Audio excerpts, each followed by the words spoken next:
All right. Good afternoon. Good afternoon, everyone. We're so excited to have everybody today. In tradition of the CMC, we always like to welcome our new guests. So I have a quick drawing for the Barnes & Thornburg Guest of the Week. And today's winner is Catherine Lemming with the Ohio Mayor's Alliance. Yay! Catherine, you are getting a wonderful box from my favorite place in Columbus, the Columbus Metropolitan Library for all books to celebrate their 150th anniversary. So congratulations. I'll bring this over to you. And let's give her a round of applause.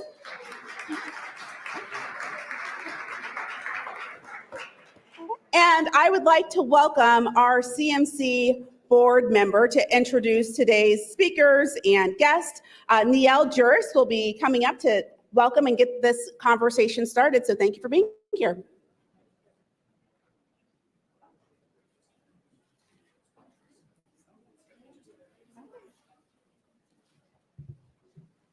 Hello, everyone. Good afternoon. Okay. We have a moment. We're going to wait for our video to queue up so our online patrons can enjoy today's conversation.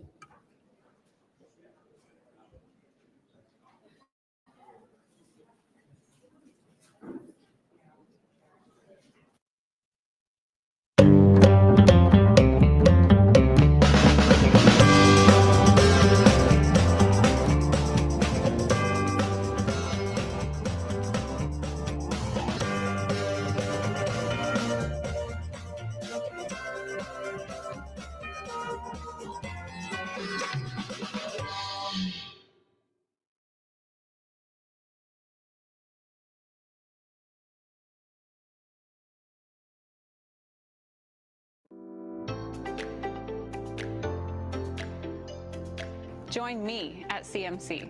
Get engaged and get educated. Join me at CMC. Everyone is welcome. Join me at CMC. Come grow your relationships. Join us at CMC. CMC is real, Authentic conversation. Engage with curious people. Plus, we give you access to thought leaders. Be informed, be inspired. Through community conversation. Come here and meet your neighbors. Be here in the room. ask questions, Get answers. Connecting people and ideas. Learn about Columbus. Who will you see at CMC?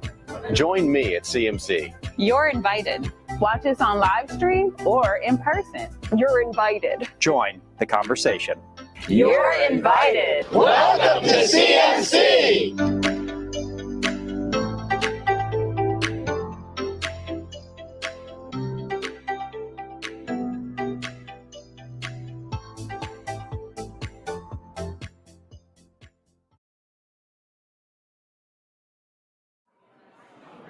Well, good afternoon, everyone. Good afternoon. We are ready to begin. Welcome to the Columbus Metropolitan Club. Founded in 1976 by 13 visionary women leaders, CMC's mission is to connect people and ideas through community conversation. To carry out its mission, CMC explores public policy issues, current events, and lessons in leadership at forums like this one every week. From its beginning, CMC has welcomed everyone. I'm Neil Juris, the Senior Director of Communications and Engagement for the Mid-Ohio Regional Planning Commission. We're also known as MORPC. I'm also proud to be a member of the CMC Board of Trustees. We always begin by meeting our newest CMC members. We love new members. Please welcome Nicholas Berner, Al DeLorenzo, Bernice Lee, Stephanie Ruzinski, and Karen Hughes. Let's give them a warm round of applause.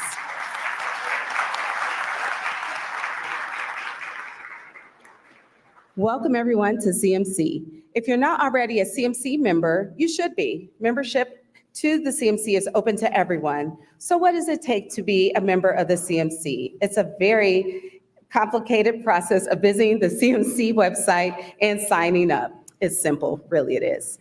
Of course, you can also speak with a member of the CMC staff while you're here today, including our new President and CEO, Sophia Fittner, Mantra Moody, or Doug Buchanan, who is around here. Please also take a moment to look on the backs of your forum flyers. There you will see many fantastic organizations that support your not-for-profit Columbus Metropolitan Club. Speaking of great organizations that support the CMC, we'd like to thank today's forum sponsors, GBQ and Otterbein University. We'd also like to thank our partner, the Grange Insurance Audubon Center, for hosting us again. We're also grateful to the Center for Human Kindness at the Columbus Foundation and the Columbus Dispatch for presenting today's live stream, which is being carried on CMC's social media platforms. Let's thank all of our supporters for today's forum.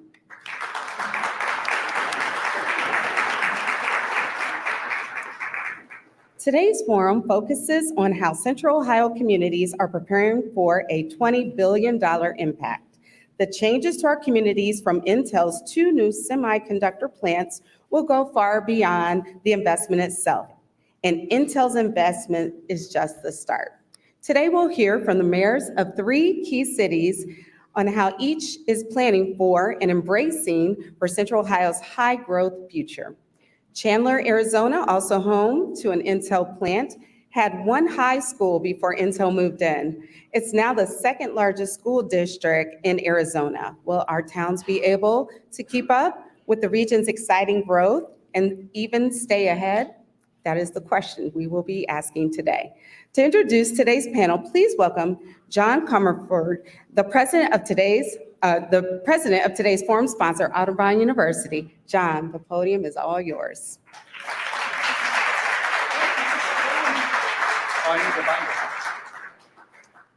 Good afternoon, everyone. It's great to see a full room. To paraphrase our president from when he was vice president, this is a big freaking deal.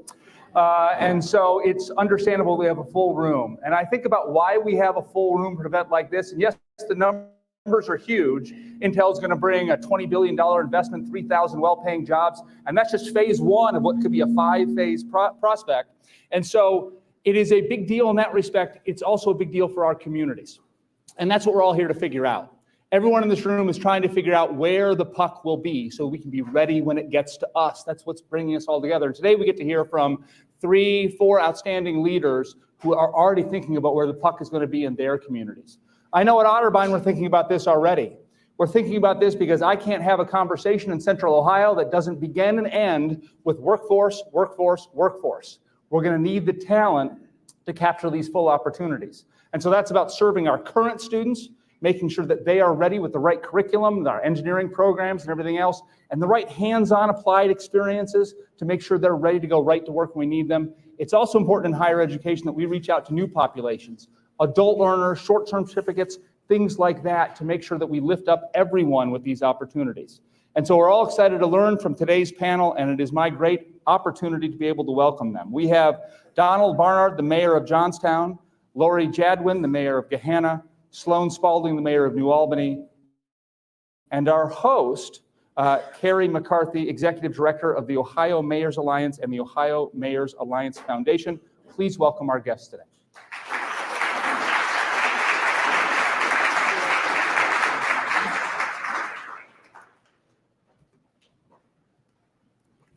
Well, welcome. Good afternoon. Thank you all for joining us today. I am thrilled to be here and hosting this discussion. There's 2 reasons why I'm very honored to be doing this. One, it's close to home. I grew up in Western Licking County. My parents, who are here with us today, still live on Altville Road, about 10 miles from the site in Alexandria. And we've been having a lot of conversations about what the future of Alexandria might look like, about what the beautiful farmland that surrounds their home might look like. And so I'm thrilled to have them here to join us for this discussion. But the other reason I'm excited to be here is because I get the opportunity to talk with some great local leaders. I'm a little biased. I really think mayors are some of our strongest leaders. They're practical and pragmatic. They're common sense problem solvers. And we have 3 great leaders here today to talk about how they're planning and preparing their communities for a very exciting opportunity that we have here in Central Ohio and Ohio as a whole. So I'm really excited to be with you all today, and I also want to thank the CMC for the work that they do. It's just been a tremendous opportunity to have a space like this to come together as a community and talk about the challenges and opportunities that we have as a region and as communities across Central Ohio. I would be horribly remiss if I did not also take this moment to wish my wife a happy birthday. So happy birthday, Lori.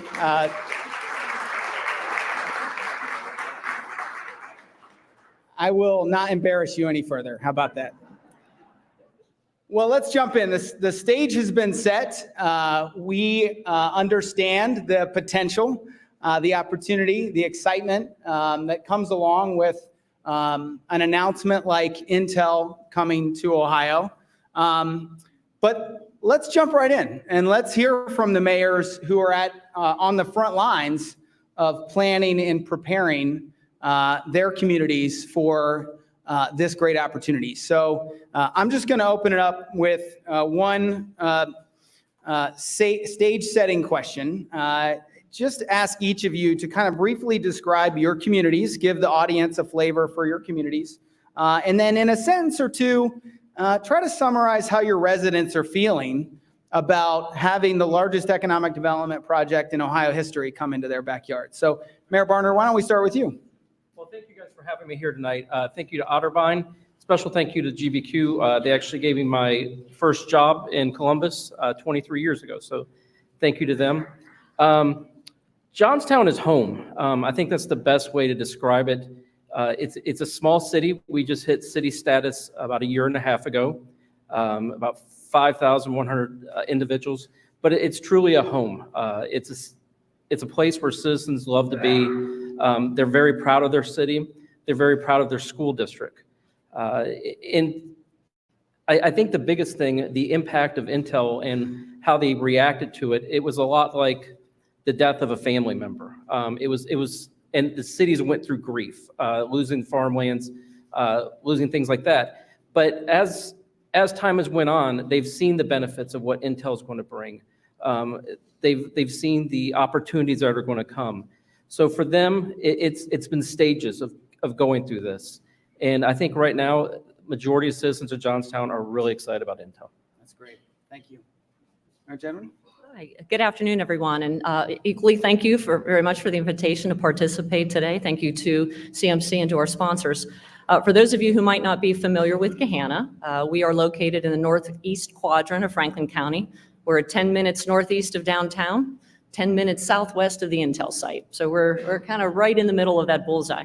We're a city of about 36,000 people, but we feel more like a village of 3,600.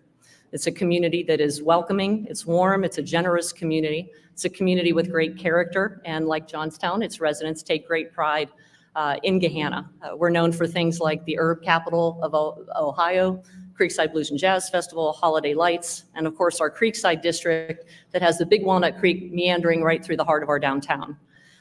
We are an older city. Next year, Gahanna will celebrate the 175th anniversary of its founding. And we are largely built out. But even with that, over the last 2 years especially, we have seen significant growth.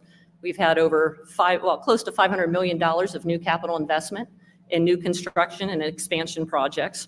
And that growth is not slowing down, in large part to what's happening just to the north of us. With our proximity to John Glenn International Airport and the junction of 270 and 670, we are well positioned to continue to be a prime location for future growth. Like many other communities, I think that there's a mixed reaction. I think a lot of our businesses and our residents are very excited about the potential that Intel brings for us and everything that's happening with the growth around us. It certainly has enveloped us in a protective bubble with the recession because we have not seen a slowdown in the growth. But yet there's trepidation. A fear of the unknown is always a great driver. And we don't know for sure what's coming and what the impacts will be. But the more we can continue to communicate and work together, I think that we can allay those concerns and plan for the future. Great. Thank you, Mayor Spalding. Well, good afternoon, everyone. Just want to say thank you to CMC for hosting this event, for Sophia and Doug for the warm welcome, And it's my privilege to share this stage today with my fellow mayors to talk about these important topics.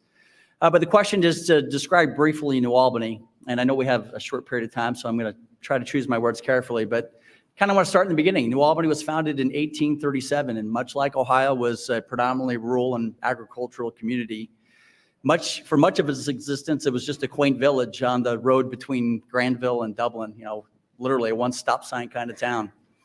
And then in the late 80s, Central Ohio business leader decided to start buying some property around the village, hired a group of really top-notch professionals to think about a way to design and plan a community from the beginning, really paying credence to its bucolic roots. We all sort of know the rest of that story.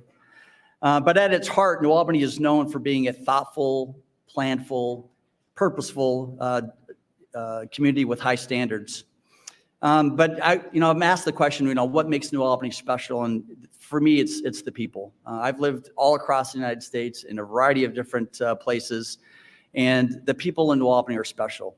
We are very fortunate to have some extremely talented residents, incredible civic leaders, and world-class business partners, all rowing in the same direction, going the extra mile to help make our community great. Our tagline says it all: community connects us, and it really does. Is at the focus of everything that we do. And I'll just give a very short answer about how the residents feel about Intel. I think it's true of most communities around Central Ohio. We're excited about the future, and we're a little anxious about the pace of change. Well, thank you, mayors. And I want to kind of pick up on that point. Having worked with elected officials, over my career, especially folks at the local level, change is always hard, no matter what it is, from a small thing to trash collection and a bike lane coming in to something as significant as a major economic development project happening right in your backyard. The question I wanted to ask is how do you balance, as a leader, how do you balance the natural discomfort towards change with the really promising economic opportunities that will come with something like the Intel development? And I'll just put that on the table, and whoever wants to jump, go for it. I think it's important as we're going through this, process of change, that everyone be as transparent and open as possible. We try to push as much information out as possible to our community, whether it's through websites, newsletters, social media. Everything from road constructions to updates on the actual construction project. We know the best approach is to make sure everyone is informed. And this project, just to back up a little bit, was a little bit different than the way New Albany has typically handled economic development projects, where in the past we've had everything pretty well thought out and planned. This project happened super fast. Remember, we first got that call in May that New Albany was being asked to submit a proposal on behalf of the state of Ohio for this opportunity. It was a long shot, but we're pretty good at long shots. We have a really good team. And so as that process kept playing out, we kept making the cuts. And at some point, it's, that saying, we might have caught the fish, but now we got to get it in the boat. And they said in Jaws, you need a bigger boat. And that's why this became a regional project, a state project, and a national project. And New Albany is very proud to play a role in that. And so I think our citizens know that this is a great opportunity for us. But at the same time, we have to be transparent about the process and really listen to what their expectations and needs are as this develops. That's great. Thank you. Yeah.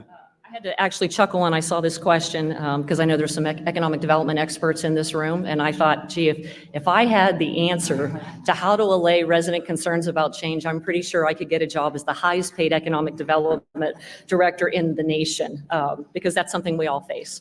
I agree with Mayor Spalding. I think you have to communicate and engage with residents. You have to also, as established communities that we all are, I think you have to find a way to balance celebrating the past, honoring the present, but then planning for the future.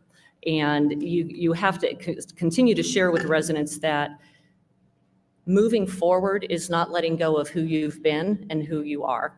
And that takes focusing on the strengths that you have as a city and identifying who you are as a community and how, for Gahanna, how we fit within that regional ecosystem. What do we bring to the table as a community? What do we add to the growth that's happening around us? So staying focused on the strengths that we have and enhancing those strengths ensures consistency, which provides that baseline level of comfort for residents. Again, making sure that they're engaged, making sure that they have a voice in the process, that they know that they're not losing the heart of what they love most about Gahanna is of prime importance to us.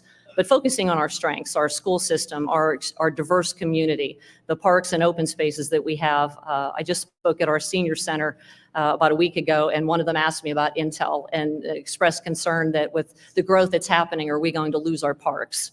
And I said, no, that's one of the things we love most about Gahanna. We have, I think, something like 9 times the national average of acreage to 1,000 residents. We love our parks in Gahanna, and that's a vital part of ensuring a high quality of life for our residents. So maintaining that high quality of life not only reaffirms our commitment to them, but it also makes us appealing to those new residents who might be looking to relocate here because of the growth that's happening to the north of us. But again, just in keeping them in the loop and making sure that they're heard, I think is critical. That's great. I think for Johnstown, it's a little bit, we're focused on communication and empathy with our residents. I think it's a little bit different than with Gahanna and New Albany. Johnstown's borders really are not established. It's a lot of farmland. The city of Johnstown has established borders, but the area that people call Johnstown, Monroe Township, is Johnstown. It's an important part of us. And for the residents trying to understand what they're going through, we are so excited about Intel, but it's a lot of change. Johnstown is very rural. And that's a word I've been practicing all week. I can't say rural right. So my wife laughs at me all the time. So Johnstown's very rural, and people don't want to lose that. And something I try to emphasize to them is when they say, we don't want to lose Johnstown. And I ask them, do you not want to lose Johnstown in 1995, 85, 75? What point of Johnstown is the Johnstown you're wanting to hold on to? And it's not as a specific this building or that building. It's the feeling of the town and keeping that feeling. And it's something that we can do. It's something that we can, with all the new businesses coming, with all new residents coming, that we can keep that heart and we can make sure that's passed on to generation. And that's what I think all of us want, is that the history of the town stays there and you build upon that and you build smartly. And Mayor, I'll ask you a quick follow-up question because, when we spoke earlier in the run-up to this, you described to me how you came to the job and some of the tumult that was happening in Johnstown politically. And so I just wondered if you might share that and then expand upon how, you've taken this, in my view, sort of reluctant leadership role at this critical moment for Johnstown. So about a year and 2 months ago, I was just a regular citizen that was in charge of their HOA, and I continually had to go to the city council to try to get a second entrance to our homeowners association because we had about 100 homes. We're getting about 150 more, and we had one entrance, and city council didn't want to listen to me. We had a couple people resign. They asked me to fill a spot. I filled a spot. Then during the summer, we had 2 members recalled. Our mayor recalled, our president of council recalled, another member resigned, and they asked me to be mayor. And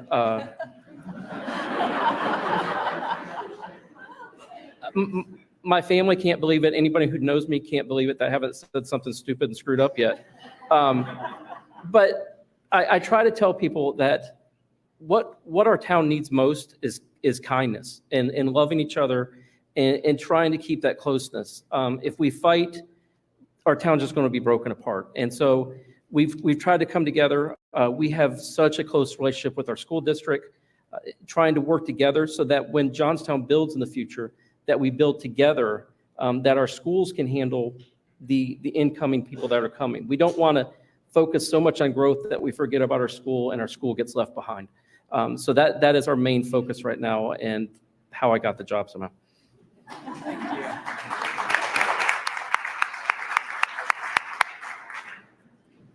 So, it occurs to me that your communities, this region, Licking County, Eastern Franklin County, Western Licking County, growth is not new.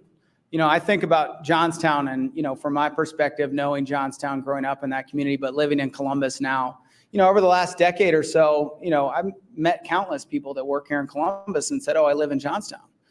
So Johnstown's experienced some growth over the last decade and change. Gahanna, the same. New Albany, of course, the same. Let's talk a little bit about how your communities are preparing for some of the specific things that you need to plan for. And let's start with housing. That's been a big topic of conversation here in Central Ohio.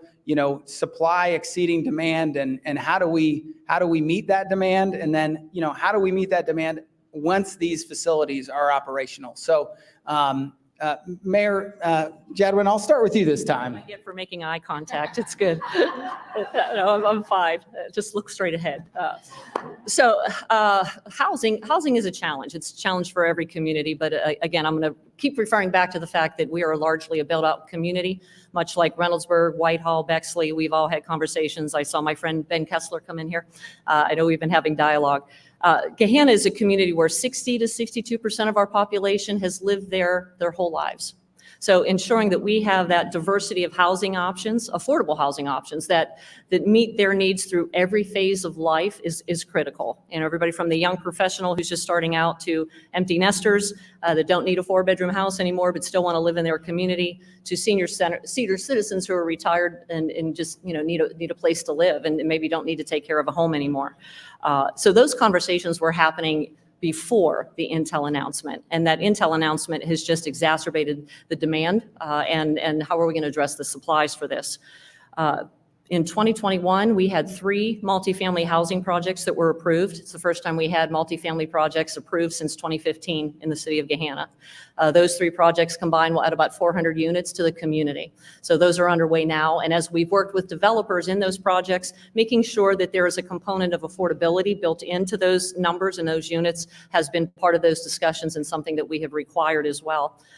We also need to look at strengthening the core of our downtown to add housing there. So looking for opportunities to add housing in areas where it makes sense, not to add just to add, but to smart add, to add where it's needed. So back in 2021, we started a redevelopment strategy for our Creekside district, finished that up in 2022, engaged our CIC, who purchased a little bit more than 4 acres in the downtown area. And now we are having conversations with developers to come in and add a variety of housing options in the heart of our downtown. Everything from multifamily to townhome projects for sale product that would be there. And again, adding to that diversity of housing options that we have. From a longer term strategy, we'll have to look at engaging our major corridors through our city. How can we can redevelop, how we can revitalize those areas. Again, we don't have much land available. I'm a little envious of you in that regard. So we have to really be strategic and smart about how we want to approach housing. But if we want to attract the jobs, we have to have the housing to support that. So they are intrinsically linked. So having that strategy forward is a priority.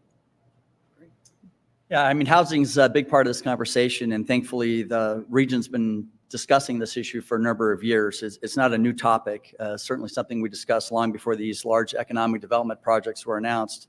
But those needs have certainly accelerated with these new partners coming to our community.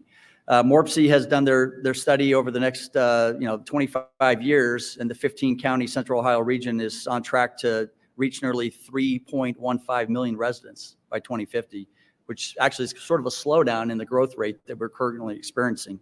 So that number could be even higher. But that's 725,000 people over the next 25 years. 270,000 additional households will be needed, and we'll have over 350,000 new jobs. So that's a lot of growth in the region over 25 years. It's going to take a regional approach to deal with this housing issue. And I give a lot of credit to Mayor Ginther and the Columbus City Council for really leading the way and ringing the bell about the housing deficiency in the region. They put a lot of time and resource and leadership behind this issue, and they should be complimented for that. But again, the housing shortage won't be solved just by one community. We're all going to have to work together to solve that. At the Intel announcement, I was quoted as saying that this was the culmination of collaboration, being able to bring Intel to Ohio, which is true. but the success of the entire thing will continue to be collaborative. And so I look forward to working with all the jurisdictions on the housing issue.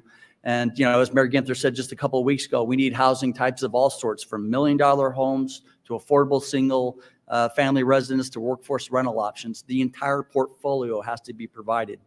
And I look forward to working with MORPC, the Mayors and Managers Association of Central Ohio, and addressing some of those issues.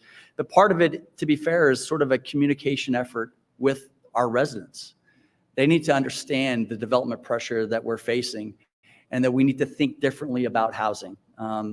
Every time a project comes up, there's always members of the community that don't want to have that project in their backyard, which, trust me, I have a project in my backyard, and it's tough to live through. But we just have to embrace the change, embrace the growth opportunities, and just think differently about housing in our community. And don't forget, New Albany, in 2010, just like Johnstown became a city. We only passed the 5,000 resident threshold in 2010, and since that time, we've almost tripled the number of residents in New Albany. So there's a lot of growth there. And this morning, I just had an opportunity to talk to the New Albany Realty Association and talking about future housing starts in our community. And as you start stacking up these projects that were sort of in the pipeline, there's almost 500 residential starts over the next 3 to 5 years in today's conversations. So there's going to be a lot of growth in the area, and we need to embrace it. Thank you. Johnstown we've got the room to grow. We've got the room for housing. But just throwing housing into a small city like that is not the answer for the city. Residents cost money. It costs money for services. So Johnstown has to do it smart. We have to bring the industry in. We need the industry in to help pay for the infrastructure, to help pay for the residents that will be coming. So our number one focus right now is bringing industry into our town, bringing that tax base in, and then look at more of the housing. That doesn't mean we're closed off to housing. We have approximately 300 or 200 different housing starts in the next year or next couple of years. We've got an apartment complex going up, then at least another 160 homes being built. So we have the housing coming, but we have to do it smart. And like the mayor said, smart addition. It's so easy to follow that almighty dollar and say, oh, we're going to get this money from this developer to build this here. But doing that, how does it impact our city? How does it impact infrastructure? I'm sure all of you in here have went up to Millersburg, Amish country, and driven through Johnstown at 37 and 62. It's a bottleneck. Those are things that we have to figure out before we add another 1,000, 2,000 people. Because if we add that, it's just going to cause more chaos. So we encourage the housing, but we have to do it slowly and over time. Well, that's a perfect segue to the next topic I wanted to ask, is about transportation infrastructure. This is an area where, again, this region has seen some, expansion with 161 and a lot of transportation changes. And we've, as a community, have talked a lot about the future transit needs and transportation needs of our region. But I was hoping you could talk a bit, each of the mayors could talk a little bit about, those challenges. How do we prepare to make sure that Intel has the workforce it needs and they can get there, and then how it affects your communities? And I'm curious to know two things. One, the short term. How does it affect things in the short term? You've got a lot of construction out there. Are there challenges? And then the long term. What are you really seeing in terms of the long-term needs? I know we all talked a bit about a lot of projections and how to really align the projections with the planning process. So it's a fairly broad question, so I'm sorry for that, but maybe you can help fill in some blanks for me. As I mentioned a minute ago, 37 and 62, it's a interchange. It's right in the heart of our city. I think Intel's concerned about it. The state's concerned about it. So we've been working with the local officials, county, state, even the federal government on looking how we can fix this problem, how we can rectify this problem. Before Intel was announced, the city of Johnstown was looking at putting a traffic circle there. The traffic circle now is a dead program because it will not work for the future of what's coming. So we're looking at different options. There's different options that Intel would like to do, that we would like to do, that take the big trucks, take a lot of cars, and move them around Johnstown. That keeps our downtown the way it was originally built, and moves that state route around us. That's one thing we're looking at. There's so much things that are being talked about, but no one has put in place yet. So I know the state is working. I know the city of New Albany is working with the state to find different routes for Intel, because Intel needs those routes to get their product out. I'm really happy to hear the conversations are happening around the broader evaluation. US 62 is a connector from Gahanna to Johnstown through New Albany, and then obviously from Johnstown to Intel. And US 62 runs right through the heart of Gahanna, right through our Creekside district, which is a 2-lane road with no way to widen that road. So transportation, I was laughing, I'm like, we could do a whole segment, just a whole CMC forum on infrastructure needs around this. But transportation improvements are really going to be critical in how we look at that. In the short term, looking at things like incorporation of CODA into broader strategies and how we can help alleviate some of the burdens that currently are there. But with the growth that we have at the north, with the growth that we have happening in Jefferson Township to our east and beyond that, a lot of Gahanna traffic is commuter-based. It comes through Gahanna because they're heading to those higher capacity roadways, Morrison 270, 270, and 670. So how do we look at traffic dampening techniques? How can we incorporate those into what we have right now? Kind of the short-term version. Longer term, how we can rebuild some of our intersections. Stigler-Agler 62 on our west side has been a problem for years. I suspect that's going to get worse. How do we deal with traffic going up and down 62 through Mill Street or Reynoldsburg-New Albany Road or Hamilton Road, which is a major corridor through the Mid-Ohio region? So those are the longer term challenges that we're going to have. But then there's also the infrastructure challenges with regard to utilities, water, stormwater, sewer, those things that when you're adding housing, you're adding jobs, you're adding housing, you're adding housing, you're adding those utility services that need to be provided. And to Mayor Barnard's point, that costs money. Gahanna is a community that we're not rich enough to be able to do that on our own, and we're not poor enough to access the hundreds of millions of dollars that have been available thus far. So how are we going to address those infrastructure utilities, understanding those demands, and then understanding what the impacts of that growth happening 10 minutes to the north of us are going to be on that utility infrastructure that we have? And recently we've been having conversations, sorry, Ben, you're right in my view, I keep seeing you. Mayor Kessler from Bexley, Mayor Maggart from Whitehall, Mayor Begany from Reynoldsburg, and myself have started to have regional meetings, forming our own kind of Eastern Northeastern coalition. We're going to invite you to one coming soon. You might want to think about that one. But because we're all in similar situations, you know, we're all established communities, and for us, addressing those infrastructure needs is about rebuilding. It's about reinvesting. So again, those are all significant capital investments that are being asked of our community. So how are we going to handle those conversations? And I know I appreciate the efforts at the State House that are happening right now to expand dollars available for infrastructure needs, but those cannot be one-off conversations. They need to be ongoing conversations, and we need to have multiple bites of the apple.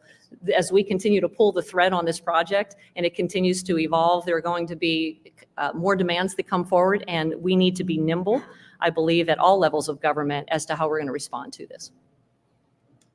Yeah, just to build on that, those comments, in the short term for New Albany, our biggest infrastructure concern is concrete. Does anyone have a friend who has concrete? But I mean, all joking aside, you know, usually our annual budget for road construction repairs around $2 million a year, 1.5 to 2 million. This year, we're going to spend about $100 million on road construction. So thanks to the General Assembly for their strong support of the project. But, you know, Mink Road, Green Chapel, Miller are completely being redesigned and rebuilt. And it's to get traffic to the Intel site. You know, rural county roads, some of them weren't even properly platted. We had a lot of work to do to get back to ground zero. But those, you know, hopefully are on schedule. Our contractors are working very hard to get that done. The other critical infrastructure need that New Albany always mentions in these conversations is our friends in Columbus. I mean, but for the strong relationship that we have with the city of Columbus and providing water and sewer to our community and to our business campus, none of this would be possible. And so again, it's those strong partnerships that are able to lead to our success, not only in New Albany, but for the region as well.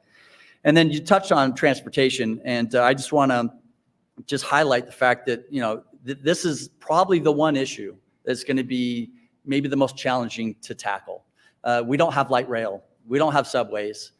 We have a CODA system that is really dedicated to Franklin County. We need to plan more regionally, and CODA has really taken on some responsibility with Licking County and the Licking County commissioners and broadening that conversation and looking at fixes like bus rapid transit and mobility hubs. We'll be talking a lot about those topics over the coming months. Great. Thank you. We're going to move to questions from our live stream, and we'll also have some questions in person here in just a few minutes.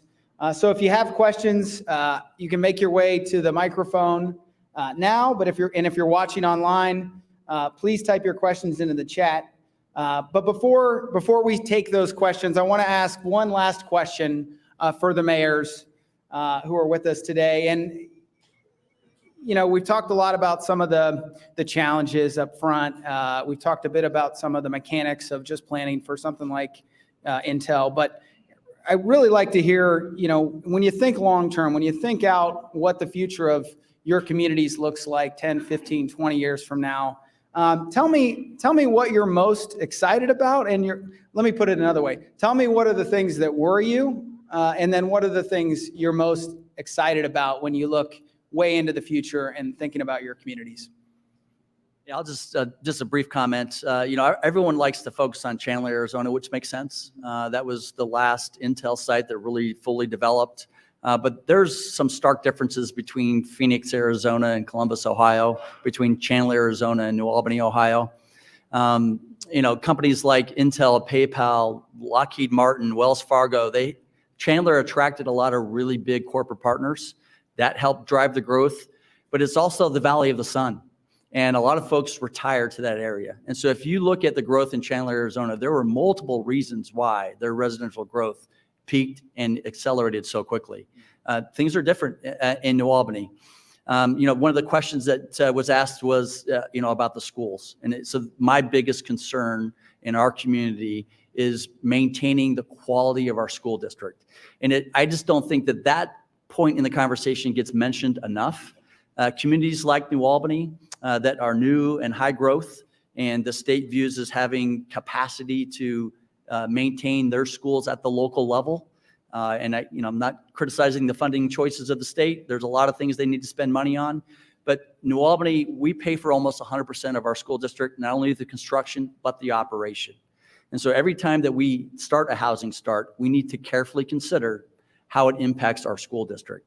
And until that formula changes, we are limited in that conversation because we cannot sacrifice the quality of our school district just for growth.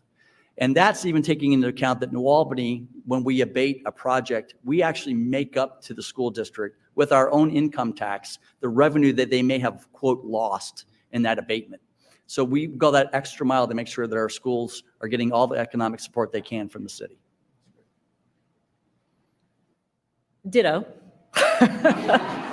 That's my brief answer. Challenge. Actually, I do agree with everything that Mayor Spalding just said, and so I'm not going to repeat that, but I'll just add addendum there. But in terms of challenges that I see, again, infrastructure, immediate challenges for that, how we find our way through that, in terms of long-term planning, long-term funding. Adding jobs is fantastic, and we all want to do that because we're funded by income tax. So the more jobs that we can generate, high quality, high paying jobs that we can generate, the more we're able to add to our income tax base, which then in turn allows us to turn around and reinvest back into our community. So there's that tug of we want to add the jobs, but we have to add the people need the services. How are we going to handle all of that? Looking down the road, and what do I envision Gahanna to be 10, 15 years from now? I think, Gary, was your question. Yeah. A well-planned community that this is an opportunity for us to integrate multimodal transportation. It's an opportunity for us to widen our roadways and look at and where we can. We can't in every place, but how do we accommodate and implement traffic improvements that can handle and accommodate the growth of the future, making sure that we are protecting our parks and our open spaces, and that we're adding to the quality of life amenities that our residents enjoy, not taking away from them. But having, you talk about schools for a minute, and I need to touch on this. So we are in a unique position in Gahanna because our district actually began a high school construction project before the Intel announcement. They had already done projections based on MORPS's projections for population growth and launched a $190 million project on a brand new high school. And another $60 million are being spent on expansions to 2 elementary schools and 1 middle school. We believe, and I'm just talking to the superintendent again yesterday, the future growth that we expect to see, the new high school will be able to accommodate that with no problem. The pressure points we may see would be in the elementary schools and middle schools. We go back to a challenge. One of the challenges that we're going to have is if we get to that point where our elementary schools and our middle school cannot sustain and can't support that additional growth down the road, how are we going to handle that? Taxpayers can only bear so much at a local level. We cannot keep going back to them and asking for levies and asking for whether it's to support the school district and property tax or income tax on capital projects, et cetera. So to your point, and that's why I want to circle back on that, looking at how the funding is happening at the state level is so critical to all of our ability to be able to move forward successfully. And that needs to be a priority down at the State House so that we can all move forward into the next decade.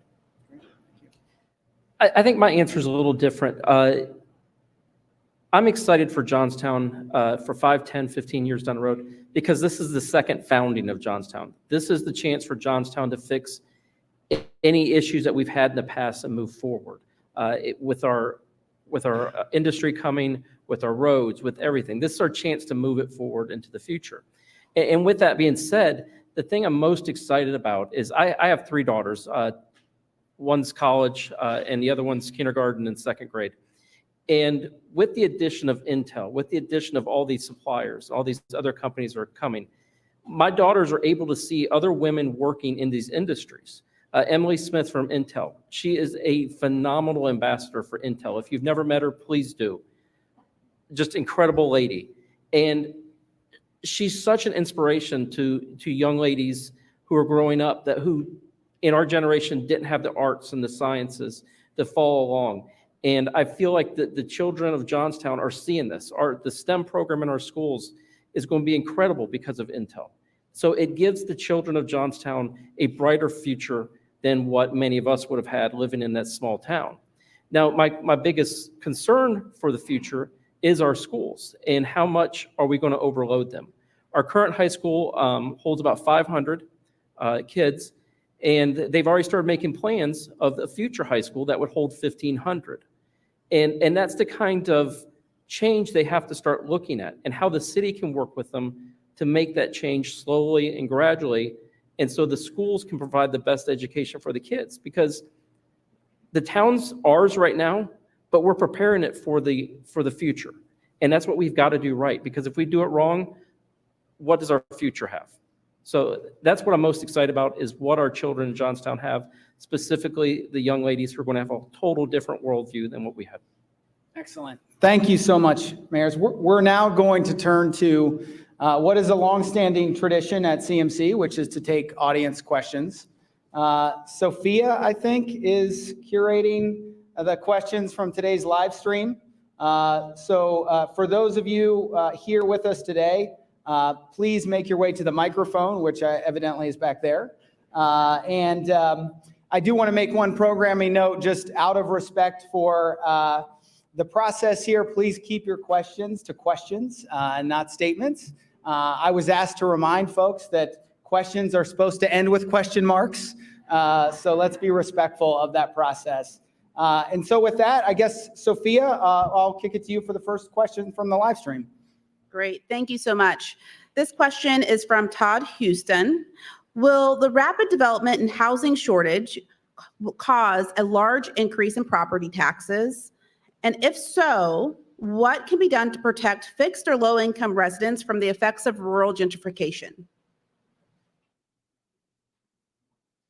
Any volunteers? Well, Todd, that's a great question. Of course, Franklin County is going to be going through their decennial review here this year, and so property values will be evaluated. I think our expectation, talking to the Franklin County auditors, that we're going to see a fairly substantial increase in property values, which in some, depending on how your local property taxes are collected and paid, you may see an increase in taxes. As school districts continue to grow, and if the General Assembly still sees it fit to have them all funded at the local level, we are going to have to ask our taxpayers to help support that growth with additional tax increases. There's no way around it.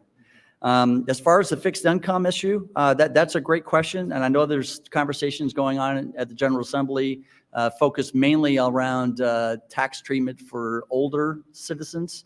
I don't know if it's morphed into fixed income, but that should be a topic of conversation that we're willing to entertain to make sure that folks that are on fixed income are not pushed out of their current living arrangements.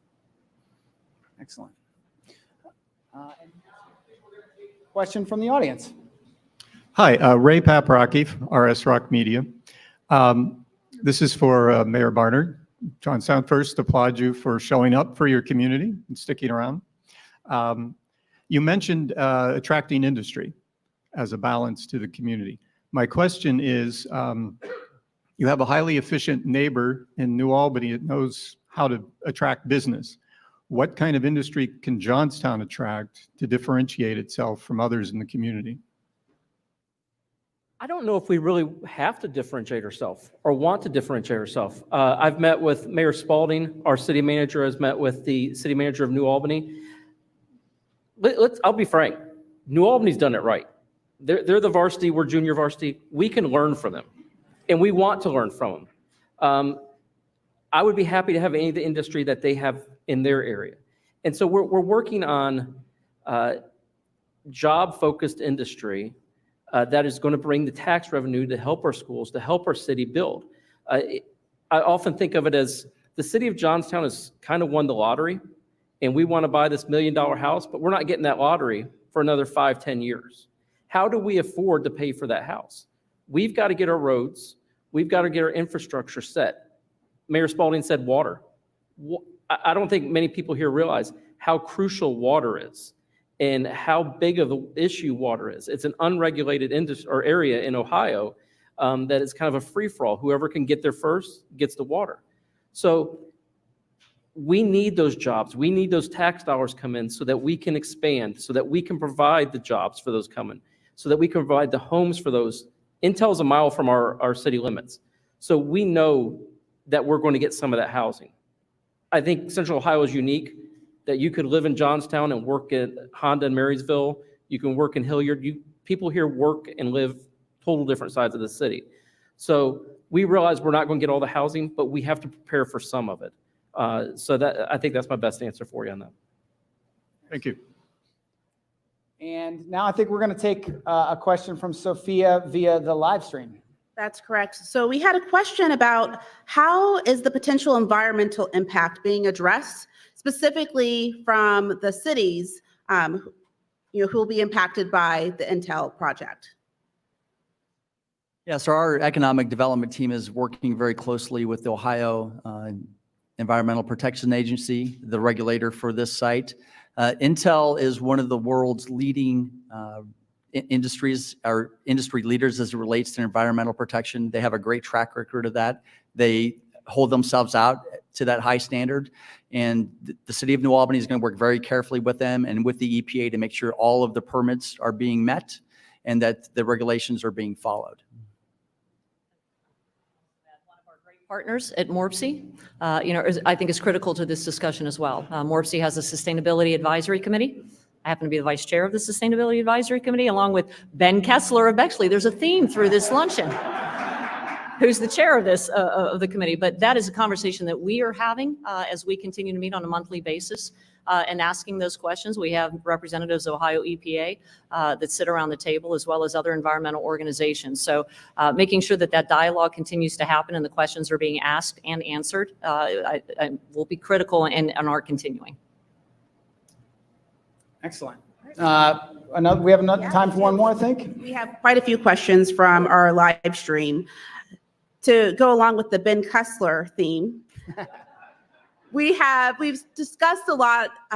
We've had a lot of conversations about the feedback and partnership with communities on the east side of Central Ohio.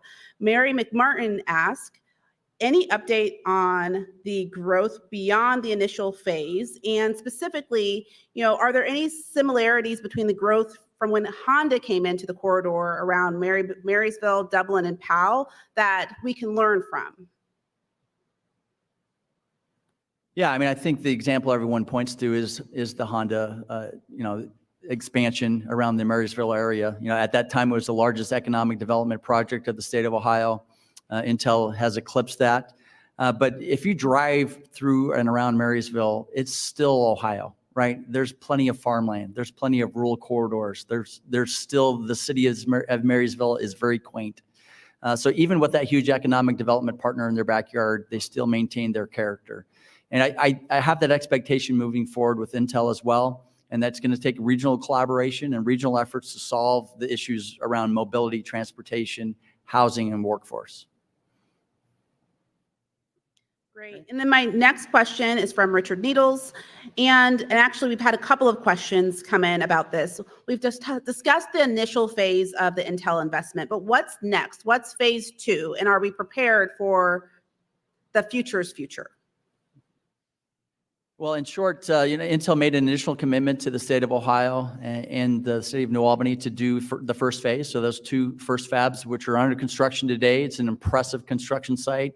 The cranes there are enormous. The amount of dirt that's been moved is mind-blowing. And the tons of concrete that have already been poured is impressive. The company on site building the Intel site, Bechtel, are famously known for doing the Hoover Dam. So I think they can handle the concrete. They're going to be all right. But that's just phase 1.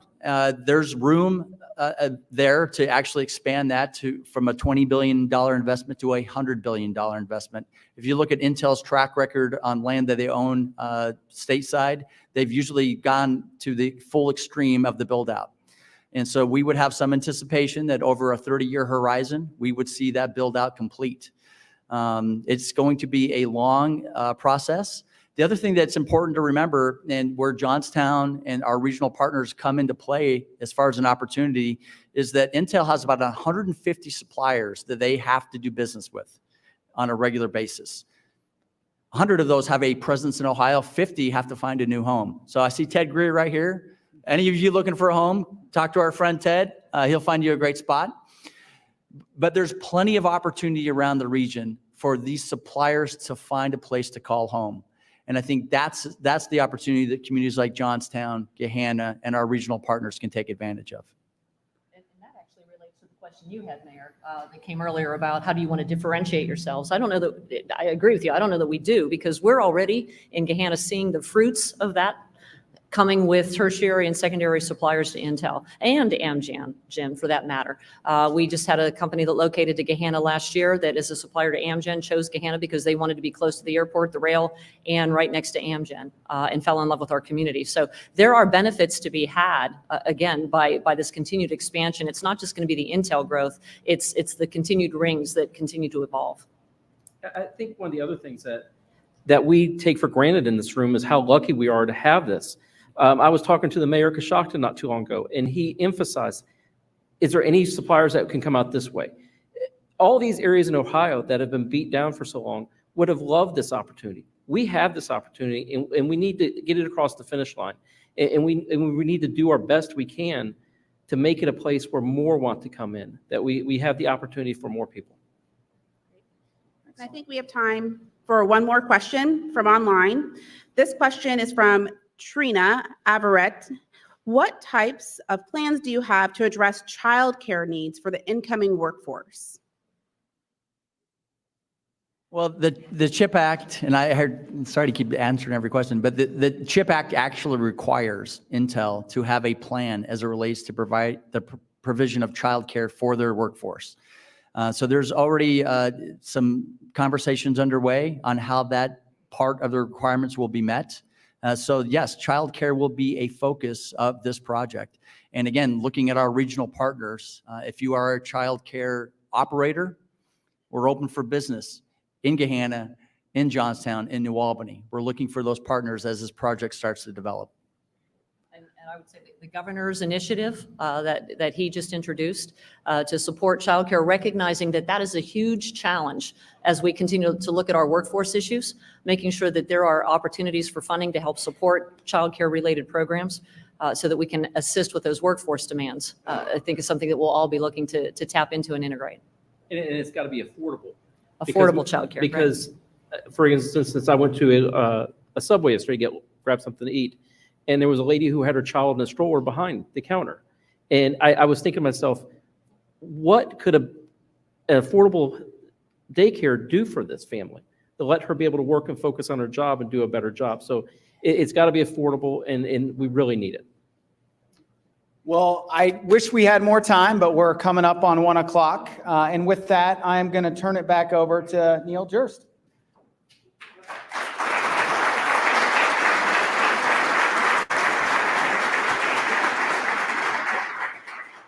Well, I hope you found today's forum encouraging as you think about the future growth of our region. And so we learned that you have to be intentional in planning and think regionally. And also, at the heart of it all, to use our new slogan, Ohio's new slogan, kindness and civility still matters. So thank you to today's sponsors, GBQ and the Otterbein University, and our partner, the Grange Insurance Otterbein Center. Thank you to our virtual seat patrons and to the Center for Human Kindness at the Columbus Foundation and the Columbus Dispatch for supporting today's live stream. And a very special appreciation to today's speakers, Mayor Barnard, Mayor Jadwin, Mayor Spalding, and our host, Carrie McCarthy. Let's give them all a round of applause.